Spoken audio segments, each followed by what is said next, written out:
अस्सलाम वालेकुम फ्रेंड्स, तो क्या हाल चाल है। उम्मीद करता हूँ आप सब खैरियत से हैं। ये गैराज का डिज़ाइन है। इसकी वीडियो पहले मैंने बनाई हुई है, तब ये मुकम्मल नहीं था, अभी ये फ़ाइनल हो चुका है। आप ये डिज़ाइन चेक करें, डिज़ाइन कैसा लगा। इसके नीचे हमने 3 इंच का बॉर्डर लगाया हुआ है। सेंटर में पैलिंग दी हुई है इंची बाई इंची की।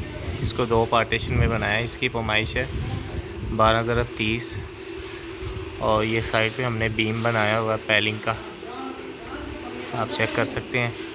अगर डिज़ाइन पसंद आए वीडियो को लाइक कर देना। अगर आपको और अच्छे अच्छे डिज़ाइन चाहिए हमारे चैनल को सब्सक्राइब कर लीजिएगा। वीडियो को लाइक शेयर कर देना। अगर आपने सीलिंग करवानी तो हमसे रब्ता कीजिएगा, नंबर मैं आपको स्क्रीन के ऊपर दे दूँगा। तो मैं चलता हूँ, इंशाल्लाह मिलेंगे हम नेक्स्ट वीडियो में। तब तक के लिए अल्लाह हाफिज़।